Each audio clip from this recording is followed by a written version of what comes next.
Alright, this is Andrew Jelly with Toyota Home Inspections. We're here today at 998 West 800 North in Salt Lake City doing a sewer scope. We've got the camera pushed out just shy of 100 feet to the main line, city connection. We're going to record it and pull it back and see what we find.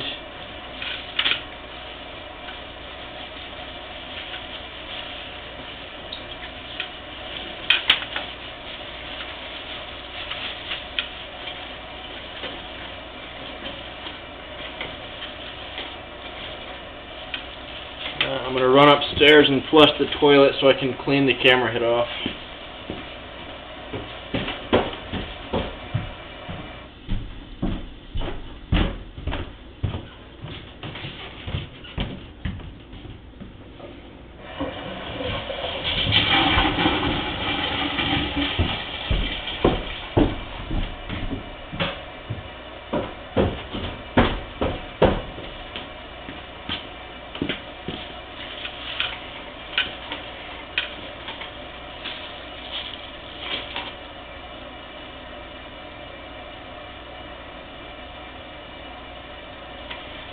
There we go.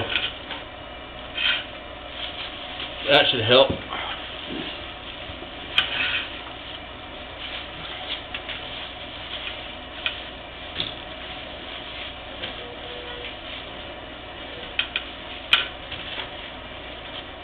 So, this line has a combination of both cast iron and clay.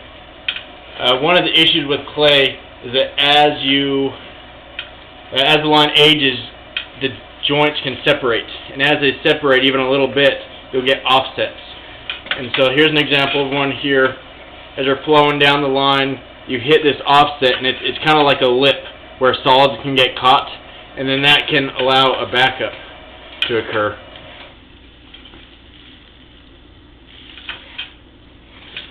I'm going to run a little more water. There's a lot of cobwebs in this line, so I'm getting little pieces of debris covering the camera head.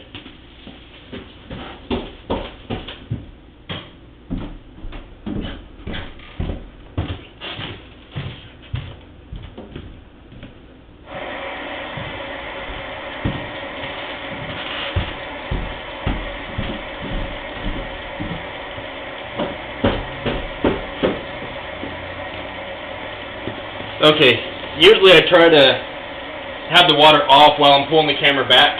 That way I can look for any signs of standing water. Standing water can indicate improper grade, and so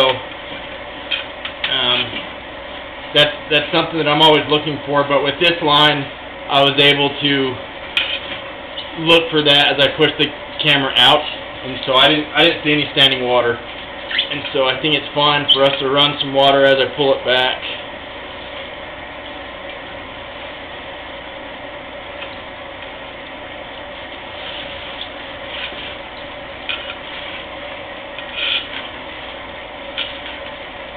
There we go, finally. Okay, so I did see a couple joints here that had a fair amount of roots coming through them. That one looks like it might be a little bit of a root, but also just some cobwebs. As we pull back, I'll show you some better examples. But there are enough roots in this line that I'd recommend getting it cleaned and getting it hydrojetted. Once you have roots, you're always going to have roots, and so that's something that you're going to need to maintain over time. Otherwise, waste can get caught on the roots, and that can lead to a backup.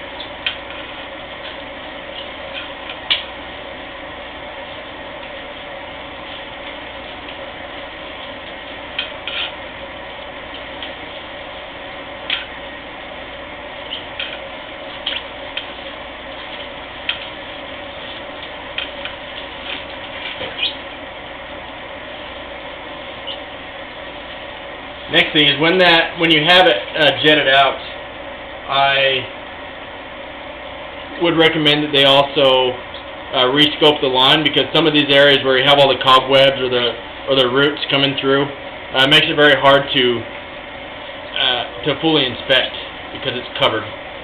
There's a little baby root right there.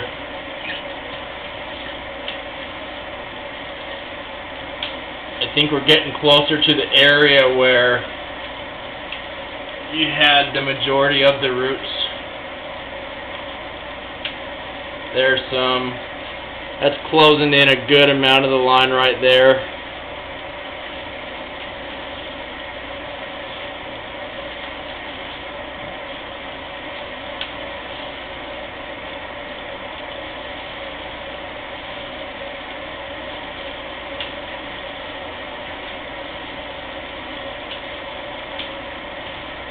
Now we're transitioning to cast iron.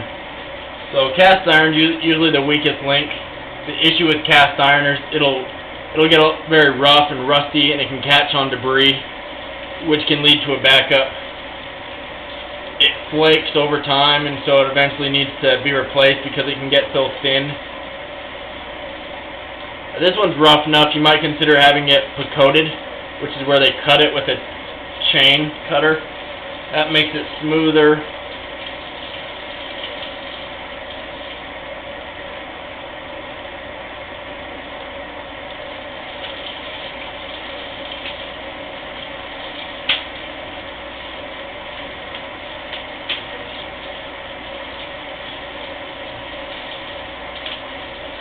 So just to recap, you have quite a few offsets. None that had waste built up around them, which is a good sign that even with the offsets it's performing the way that it should. And then you had a couple spots that you had some fairly good sized roots. And so I'd recommend having it hydrojetted, getting the roots out, maybe even having it coated, which is cutting out all the rough areas on the cast iron with the chain. I think that would be beneficial to prevent a backup. This is the original pipe, and so I'd recommend considering getting the insurance. There's an insurance that you can get, and that helps cover a lot of the cost if you were to have to do a full replacement. So I'm going to end this recording now.